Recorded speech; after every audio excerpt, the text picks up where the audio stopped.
अस्सलाम वालेकुम नाज़रीन, मैं हूं सब्तैन अली और आप देख रहे हैं 89 न्यूज़। मेरे साथ इस वक्त मौजूद ओवरसीज़ पाकिस्तानी तैयब मुनीर चौधरी साहब।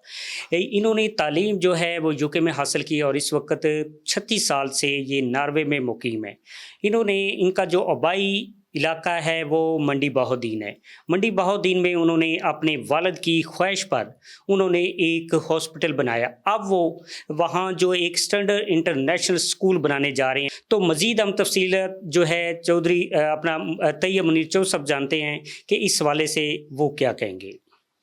जी, जैसे आपने कहा कि ये हॉस्पिटल मेरी वालदा की ख्वाहिश थी कि अपने गांव के अंदर आप एक हॉस्पिटल बनाएं, तो हमने उनके नाम पे रियाजुल जन्नत हॉस्पिटल बनाया जो 2009 से सर्विसेज दे रहा है। वो गायनी हॉस्पिटल है, साथ में उसमें दूसरी सर्विसेज जो हैं वो भी हैं उसमें। इसके अलावा ये जो स्कूल है ये मेरे वालिद की ख्वाहिश थी कि जब आप हॉस्पिटल से फ़ारिग हो जाए तो आपने एजुकेशन पे काम करना है।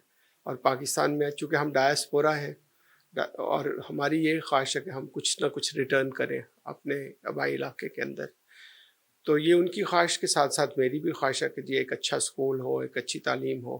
और चूँकि हम लोग यहीं से गए थे, यहीं से पढ़ के और बचपन यहीं से गुजरा था, तो इस दो चीज़ें जो है इसमें बड़ी ज़रूरी थी कि हेल्थ के जो ख़वातीन को जो मसाइल थे उनको देखा जाए, साथ में जो बच्चे हैं या पेरेंट्स हैं जो अपने बच्चों को क्वालिटी एजुकेशन देना चाहते हैं उनके लिए अच्छा स्कूल हो।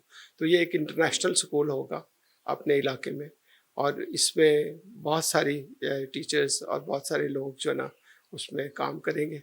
लेकिन उनके लिए सबसे इम्पॉर्टेंट चीज़ जो है ना ये पाकिस्तान के लिए कि ये एक नॉर्डिक मॉडल है। क्योंकि मैं नॉर्वे में रहता हूँ तो नॉर्डिक मॉडल के अंदर फिनलैंड, डेनमार्क, स्वीडन, नॉर्वे, इनकी एक अपना एक एजुकेशन सिस्टम है जिसको हम लेके यहाँ पे इंट्रोड्यूस कराएंगे। तो उसके बाद जो बाकी सब्जेक्ट्स हैं अपने आपके रिलीजियस एजुकेशन है, कुरानिक एजुकेशन है, वो भी साथ साथ होगी। तो ये हमारा विज़न है जिसको हम लेके चल रहे हैं कि हेल्थ और एजुकेशन और साथ में कम्युनिटी डेवलपमेंट, ये तीन चीज़ें जो ना इनको हम साथ पैरेलल लेके जा रहे हैं। ये सस्टेनेबल गोल्स जो है ना 2030 में, उसमें ये हमारी तरफ से एक गिफ्ट है अपने इलाके में कि जो अपने इलाके के लोग हैं या पाकिस्तान को कह लें कि पाकिस्तान के अंदर सस्टेनेबल गोल्स के अंदर जो है ना हमने 3, 4 और 5 को फोकस करना है।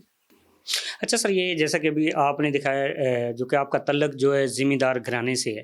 अब मंडी बहाउद्दीन में आप ये स्टैंडर्ड इंटरनेशनल जो स्कूल अब देखा जाए वहाँ जो मुकामी लोग हैं और उनके लिए आप क्या फैसिलिटी देंगे? क्योंकि वहाँ ज़्यादातर जो देहाती इलाके वहाँ गरीब लोग होते हैं, जो आप ये देखें कि वो इस तरह के जो स्टैंडर्ड के कॉलेज है उसको तो वो अफ़ोर्ड नहीं कर पाएँगे, तो उनके लिए क्या पॉलिसी बनाएँगे? पहले आप हॉस्पिटल का एग्जांपल देता हूँ कि नॉन प्रॉफिट हॉस्पिटल है, उसकी पर्ची फीस शुरू से लेके आज तक 50 रुपये है।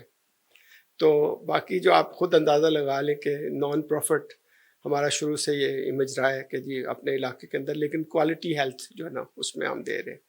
इसी तरह से एजुकेशन में भी होगा कि पहले 2 साल, 3 साल, 4 साल वो हमें अपनी जेब से ही खर्चा डालना पड़ेगा। मेरे माशाल्लाह 4 बेटे हैं, वो सारा बोझ वो खुद उठाएंगे। लेकिन उसमें जो आप कह रहे हैं ना कि गरीब आदमी, या उसमें हमने ये रखा जो यतीम बच्चे हैं और शोहदा के बच्चे हैं उनकी कोई फ़ीस नहीं होगी, वो इदारा खुद उनकी फ़ीस बेयर करेगा। लेकिन एजुकेशन को अगर आप फ्री देंगे तो लोग इसको, जो गवर्नमेंट वाला स्कूल का हाल होता है वही स्कूल हमारे स्कूलों का होगा। तो हम इसको एज ए स्कूलिंग सिस्टम के अंदर जो है ना जो एक स्टैंडर्डाइज फ़ीस होगी वो हम रखेंगे। और उसमें जो बिल्कुल अफोर्ड नहीं कर सकता या कहता है कि जी मैं तो अफोर्ड नहीं कर सकता, लेकिन लाइक बच्चा है, पढ़ना चाहता है, तो again that is our policy कि उनको ज़रूर ऑन बोर्ड किया जाए। अच्छा, इसमें जो डायरेक्टर्स जो होंगे, ज़ाहिर है कि डायरेक्टर्स तो होंगे ना जो उस स्कूल को चलाएँगे, तो वो भी क्या पाकिस्तान से होंगे या वो भी ओवरसीज़ होंगे?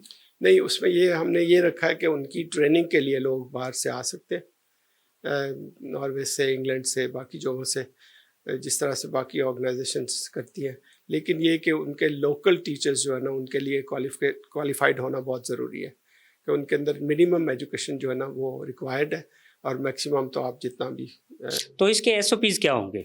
एसओपीज़ यही है कि जी आपने एजुकेशन को क्वालिटी देनी है और क्वालिटी एजुकेशन के अंदर जो एसओपीज़ रिक्वायर है उनको हम पूरा कर रहे होंगे। और इसमें हमने इसकी ओपनिंग पे لوکل گورنمنٹ سے بات کی ہے اور وہ ہمارا ساتھ دیں گے. سی او ایجوکیشن ہیں, ڈی سی او ہیں, اس طرح سے نارویجن ایمبیسی ہے ہماری, وہاں سے لوگ آ رہے ہوں گے. تو اس میں جیسے کہ سرکاری ادارے, ابھی آپ نے شہداء کی بات کی, تو کون سے ادارے کے ساتھ ایم او یو سائن کریں گے؟ ابھی تو ہم نے پولیس کے ساتھ جو ایم او یو سائن کرنے جا رہے ہیں. تو پولیس ہے, اس طرح سے ہماری آرمی ہے, اس طرح سے ان کے جو ایمبولینس سروسز ہیں, یا کوئی ایسا حادثہ ہوتا ہے یا ان کے بچے جو لاحقین ہوتے ہیں, تو ان کے لیے یہ سروسز جو ہے نا ضرور ہونی چاہیے. تو ان کے لیے کیا ہوگی, کیا فیسلٹی ہوگی؟ نہیں, ان کا یہ ہوگا کہ وہ بچہ جو ہے اس کو نہیں پتا ہوگا کہ میں فیس نہیں دے رہا. نہیں, ان کو یعنی کہ اٹس مین اگر آپ کی فیس ہے منتھلی 10,000 ہے یا 20,000 ہے, تو اس میں جو شہداء کے بچے ان کو آپ کتنے % ڈسکاؤنٹ دیں گے؟ نہیں, وہ بالکل فری ہوں گے. فری ہوگا, یعنی جیسے میں نے کہا کہ وہ ان کا جو خرچہ ہے یتیم کا, قرآن کے اندر بھی ایک آیت ہے کہ آپ نے بھلائی کرنی ہے ان لوگوں کے ساتھ جو جن کو ضرورت ہے. اس میں یتیم ہیں, ضرورت مند ہیں, یہ سارے معاملات کو ہم ایڈریس کر رہے ہوں گے. جو ایس او پی کی آپ نے بات کی, تو سب سے زیادہ ایس او پیز جو ہے نا وہ ہماری کتاب میں لکھی ہوئی ہے, اسی کو ہم فالو کر رہے ہیں. اچھا, یہ جو اسکول بنانے جا رہے ہیں اس میں اسٹینڈرڈ کے حوالے سے کتنی جگہ ریکوائر ہے, اور یہ اس میں کتنے فلورز ہوں گے, اور اس میں ظاہر ہے کہ بچے جو اس کی جو آپ کلاس شروع کریں گے وہ کس کلاس سے لے کر کس کلاس تک؟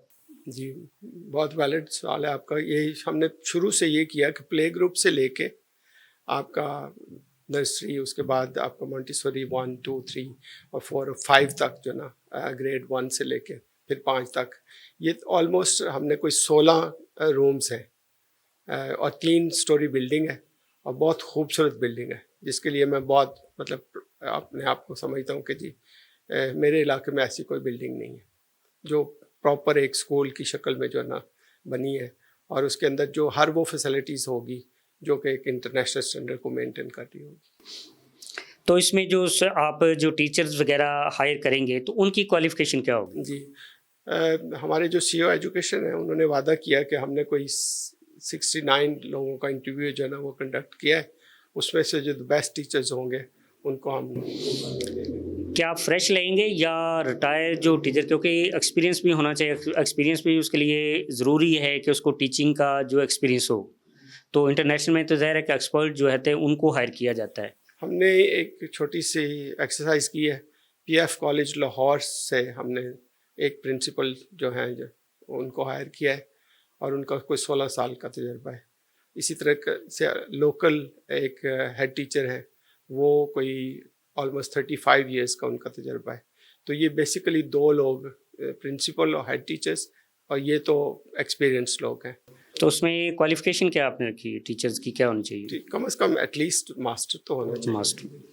ناظرین, آپ نے منیر صاحب کی جو گفتگو سنی, انہوں نے ایک پاکستان میں اپنے بائی علاقے میں ایک انٹرنیشنل اسکول جو وہ بنانے جا رہے ہیں, اور وہ وہاں مقامی بچوں کو اعلیٰ تعلیم جو ہے وہ دینا چاہتے ہیں. جو ان کے والدین کا جو ویژن تھا اس کے اوپر وہ ایک جو اپنے علاقے میں خوبصورت و اعلیٰ تعلیم یافتہ جو ہے ٹیچر بھرتی کیے جائیں گے, اور وہاں بچوں کو, بلکہ جہاں تک کہ ان کا یہ کہنا ہے کہ وہاں جو شہداء ہیں ان کے بچوں کے لیے بھی ایم او یو سائن ہوگا, جہاں ان کے بچوں کو فری تعلیم جو ہے وہ دی جائے گی.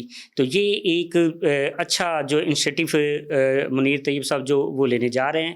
تو میرا خیال میں اکثر ویسے بھی آپ نے سنا کہ اوورسیز پاکستانی جو ہمیشہ انہوں نے اپنی ملک کی خدمت کے لیے ہمیشہ انہوں نے جو پیش رہے ہیں, اور انہیں اپنے ملک کے لیے ہمیشہ کوئی بھی مشکل ہو تو وہ ہمیشہ اپنے ملک کا اور اپنے ملک کی عوام کا ساتھ دیتے ہیں.